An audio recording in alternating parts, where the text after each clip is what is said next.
तो हेलो दोस्तों, जैसे कि हमने कंप्लीट कर दिया है बेसिक लाइफ प्रोसेस।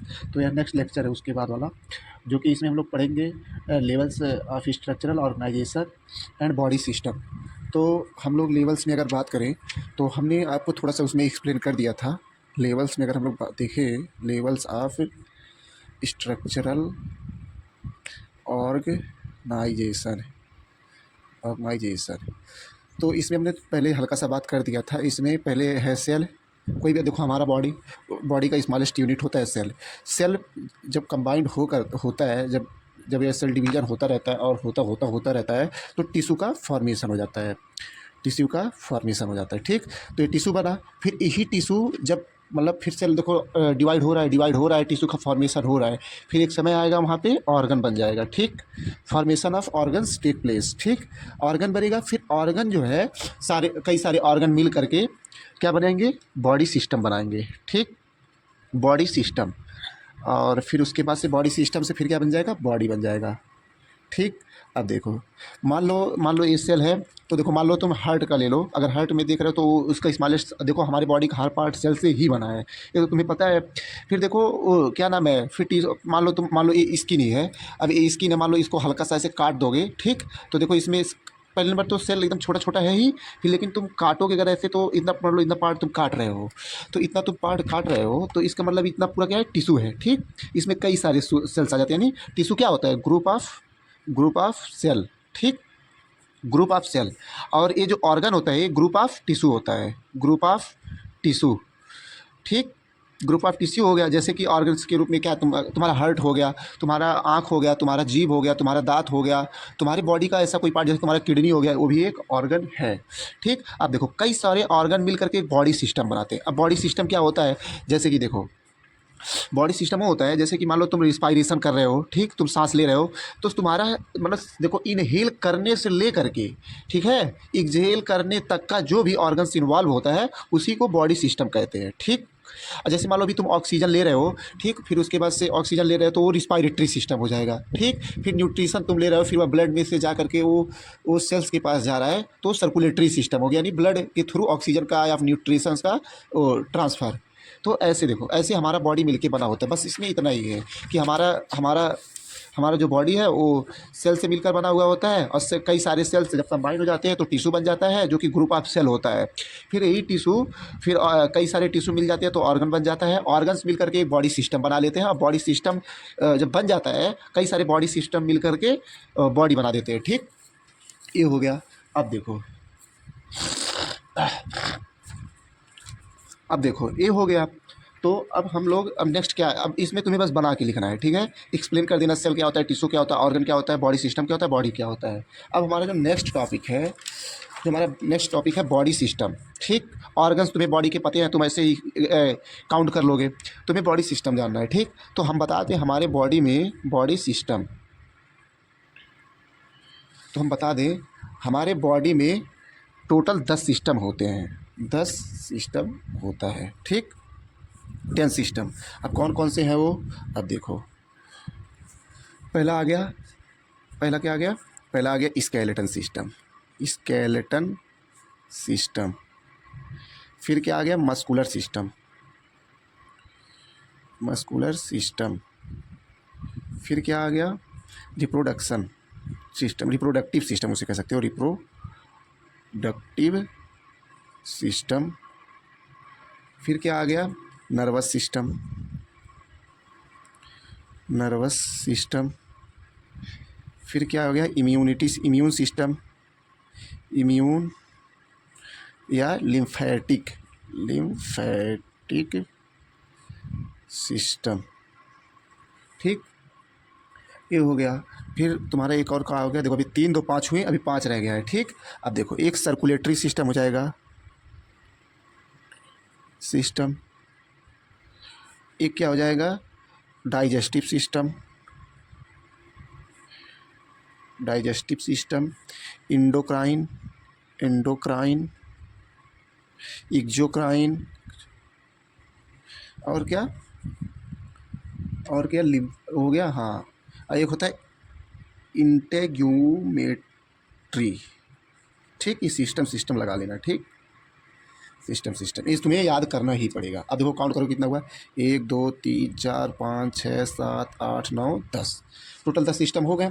अब इन्हें हम हल्का हल्का इनके बारे में क्या नाम है जानेंगे, हल्का हल्का बस।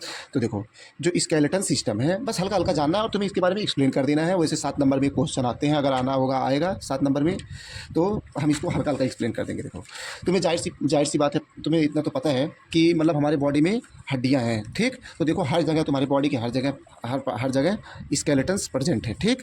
तो ये क्या इसको तुम क्या कह सकते हो कि मतलब ये हमारी बॉडी को एक ढांचा देता है, ठीक, एक स्ट्रक्चर देता है। इट प्रोवाइड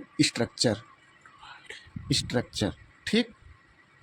ये हो गया। मसल्स क्या करता है, देखो इस मसल्स क्या करता है, जैसे अब देखो जैसे मसल्स जो है, अब मस्कुलर सिस्टम वो होता है जो कि मसल्स से मिलके बना होता है। कई सारी देखो अब हमारा बॉडी मसल्स क्या पहले नंबर मूवमेंट में काम करता है। किसी भी हमारी बॉडी का कोई भी मूवमेंट अगर हो रहा है तो उसमें मसल्स इंपॉर्टेंट रोल प्ले करते हैं। तो इससे क्या कर सकते हो, मूवमेंट ऑफ बॉडी कर देना, ठीक। ये जानते हो किसकी वजह से होता है कि मूवमेंट ऑफ मसल्स, आखिर मूवमेंट मसल्स में हो रहा है तो क्यों हो रहा है, तो तुमको बता दें, एक कैल्शियम होता है, ठीक है। एक कैल्शियम ही इन्वॉल्व होता है जो कि मसल्स कॉन्ट्रैक्शंस में इन्वॉल्व होता है, मतलब यही हेल्प करता है मसल्स कॉन्ट्रैक्शन में, ठीक। अब देखो रिप्रोडक्टिव सिस्टम, तो देखो भाई हमने प्रीवियस लेक्चर में हमने बताया था हमने आपको कि मतलब रिप्रोडक्शन क्या क्यों ज़रूरी है बेसिक लाइफ प्रोसेस में। तो रिप्रोडक्टिव सिस्टम वही होता है कि मतलब जो भी ऑर्गन्स इन्वॉल्व हो रहे हैं रिप्रोडक्शन में, बस उसी को रिप्रोडक्टिव सिस्टम कहते हैं। जैसे क्या हो गया, मान लो पेनिस हो गया, ठीक, फिर पेनिस हो गया, उसके बाद से क्या हो गया, और स्पर्म हो गया, ये सब चीज़ें रिप्रोडक्टिव सिस्टम में आ जाएंगी, ठीक। बस हल्का हल्का इंट्रोडक्शन जान लो।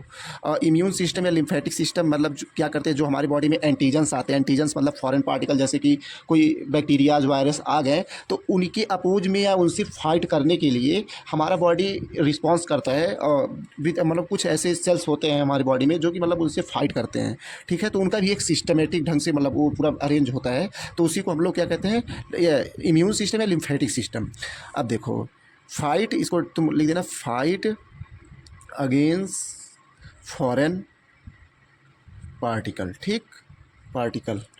अब देखो सर्कुलेटरी सिस्टम पे अब आ जाओ। सर्कुलेटरी सिस्टम क्या होता है, सर्कुलेटरी सिस्टम वो सिस्टम होता है जो कि हम अगर हम कोई चीज़ न्यूट्रिशन ले रहे हैं अपने बॉडी में तो उसको हमें सेल तक पहुंचाना है, तो उस न्यूट्रिशन को सेल तक पहुंचाने के लिए ब्लड इन्वॉल्व होगा। अब ब्लड ऐसे तो है नहीं कि बस वो उसके पास हाथ पैर है तो वो ऐसे चला जाएगा, तो जिस रास्ते के थ्रू, मान लो जिस रास्ते के थ्रू जिसके हेल्प से वो मूवमेंट हो करके जा रहा है उस सेल के पास, जितने भी ऐसे ऑर्गन्स इन्वॉल्व होते हैं उसी इस काम को कराने के लिए, उसी को हम लोग कहते हैं सर्कुलेटरी सिस्टम। जैसे कि मान लो हार्ट हो गया, वेन्स हो गया, आर्टरीज हो गया, ब्लड हो गया, ठीक।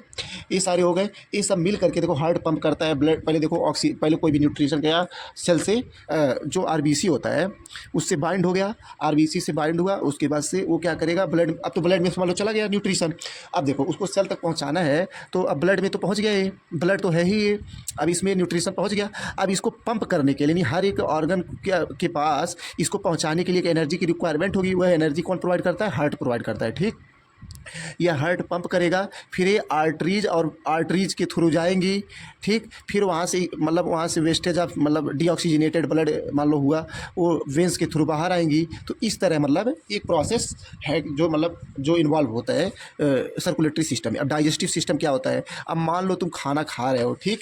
अब खाना खा रहे हो, कोई चीज़ खाए तो उसी को मतलब जिस रास्ते से तुम्हारा फूड इन्वॉल्व हो रहा है, मतलब जा रहा है, पेनिट्रेट हो रहा है, उसी को हम लोग डाइजेस्टिव सिस्टम कहते हैं। इसको क्या कह सकते हो, जैसे कि माउथ टू ले करके, माउथ से लेके इनस तक, ठीक, जो भी ऑर्गन्स इन्वॉल्व हो रहे हैं वो डाइजेस्टिव सिस्टम है, समझ गए। अब जैसे कि देख लो माउथ हो गया, उसके बाद इसोफेगस हो गया, फिर उसके बाद से स्टमक हो गया, फिर स्टमक से फिर उसके बाद से क्या हो गया, इंटेस्टाइन हो गया, लार्ज और स्मॉल, फिर रेक्टम हो गया, ऐसे एनस के थ्रू बाहर हो जाता है। तो ये हो गया, ठीक। अब देखो इतना तो हम लोगों ने पढ़ लिया, अब देखो इतना तो हम लोगों ने पढ़ लिया। अब देखो अब क्या रह जा रहा है, लिम्फेटिक नहीं, ये कहाँ गया, अरे हाँ, नर्वस सिस्टम छूट गया। अब देखो नर्वस सिस्टम। अब देखो नर्वस सिस्टम वो होता है जो कि हमें किसी चीज़ को, नर्वस सिस्टम वो होता है अब देखो, नर्वस सिस्टम वो होता है जो कि हमें किसी चीज़ को लेकर के रिस्पॉन्स मतलब जनरेट करने में हेल्प करे। जैसे कि मान लो अभी तुम लोग एक इजी एग्जांपल दे देते हैं, जैसे कि घर में जब कोई खाना बनाता है या कोई गर्म चीज़ जब हम लोग छू देते हैं तो देखो हाथ तुरंत ऑटोमेटिक हट जाता है। तो किसकी वजह से हो रहा है? नर्वस सिस्टम की वजह से। मतलब तुम्हारी बॉडी को हार्म ना हो इसके लिए होता है कि कोई एक्सटर्नल चीज़ों से जो तुम्हारी बॉडी के लिए फेयर नहीं है, सूटेबल नहीं है, तो उससे बचने के लिए नर्वस सिस्टम होता है। ठीक, ये एक्सप्लेन कर दिया। देखो मैं तुम्हें बस समझा रहा हूँ, ये सब मान लो फास्ट रिवीजन वीडियो है। लाइन सिस्टम क्या? Indo endocrine system. अब देखो, इंडोक्राइन सिस्टम वो होता है, ये मतलब ये इंडोक्राइन रिस्पॉन्सिबल होता है, रिस्पॉन्सिबल होता है हार्मोन्स के लिए, जैसे कि डोपामीन। ठीक, अब देखो डोपामीन क्या करता है? डोपामीन हमेशा तुम्हें रिलैक्स करता है। ठीक, डोपामीन क्या करता है? डोपामीन हमेशा रिलैक्स करता है ह्यूमन बॉडी को। जैसे कि देखो जिन बुड्ढों को पार्किंसन डिजीज होता है, कि मतलब जैसे बहुत सारे ऐसे लोग होते हैं जिनका मतलब हाथ ऐसे कांपता कांपता रहता है, तो उनमें क्या जानते हो, वही डिसऑर्डर होता है डोपामीन का ही। तो अब तुम समझ सकते हो कितना इंपॉर्टेंट है। मतलब ये एबनॉर्मल कर देता है बॉडी को, अगर सही से सीक्रेट ना हो तो बॉडी एबनॉर्मल हो जाएगा। ठीक, तो ये हो गया मतलब इंडोक्राइन सिस्टम। तो हमने तुम्हें बता दिया इंडोक्राइन सिस्टम क्या होता है। अब देखो एक्सोक्राइन सिस्टम एक सिस्टम है, एक्सोक्राइन सिस्टम। एक्सोक्राइन सिस्टम वो होता है, देखो जैसे मतलब मान लो कोई केमिकल्स है वो रिलीज मतलब ये देखो ऐसा, मतलब ये डक्ट होता है, सीधे सीधे तुम तो कह सकते हो डक्ट होता है, जो कि मतलब सम केमिकल्स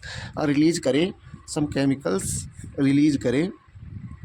जैसे कि तुम कह सकते हो कि देखो बाइल जूस जो है, ठीक, बाइल जूस जो कि लीवर से रिलीज होता है, लीवर से रिलीज होता है। ठीक, रिलीज होता है और रिलीज होता है थ्रू बाइल डक्ट एक होता है बाइल डक्ट। अभी क्या करता है बाइल जूस? क्या करता है? डिटॉक्सिफिकेशन करता है। ठीक, डिटॉक्सिफिकेशन करता है ऑफ फूड। ठीक, अब तुम समझ रहे हो ना कि कितना इंपॉर्टेंट है।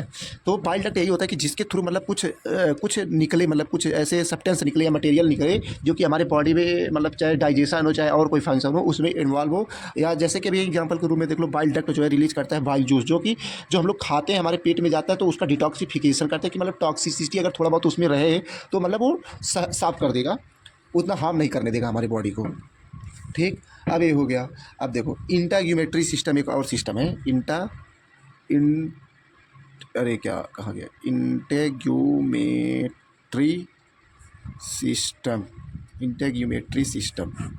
ठीक, अब देखो इंटेग्यूमेट्री सिस्टम को तुम सीधे सीधे यही कह सकते हो कि मान लो जैसे हमारे बाहर का स्किन हो गया, हेयर हो गया, नेल्स हो गया, ये सब हमारे इंटेग्यूमेट्री सिस्टम है। अब तुम इन सब चीज़ों को ऐसे भी सोच सकते हो। देखो तुम्हें एग्जाम में लिखना होगा तो तुम जाहिर सी बात है, अब इंटेग्यूमेट्री सिस्टम तुमको लिखना है तो तुम सीधे सीधे तुम पता चल गया कि स्किन होता है इंटेग्यूमेट्री, तो अब तुम स्किन का फंक्शन तुम इसमें लिख सकते हो, आराम से लिख दोगे, कोई दिक्कत नहीं है। अब एक्सोक्राइन तुमको पता चल गया डक्ट मतलब ये होता है, और उसके बाद से डक्ट क्या करता है? ऐसे सब्सटेंसेस रिलीज करता है और उसके बाद से वो जो कि हमारी बॉडी में इन्वॉल्व होता है और हमारी बॉडी को एक इफेक्ट शो करता है, एक अच्छा इफेक्ट शो करता है। और इधर इंडोक्राइन सिस्टम हमने तुमको समझा दिया, डोपामीन वाला। ठीक, नर्वस सिस्टम समझा दिए, इंटेग्यूमेट्री ये सब हो गया। अब ये सब हो गया, अब इतना तुम लिख दोगे एग्जाम में, तुम्हारा रेडी है। यह एक क्विक रिवीजन था, एग्जाम से पहले पढ़ लोगे और आराम से लिख दोगे।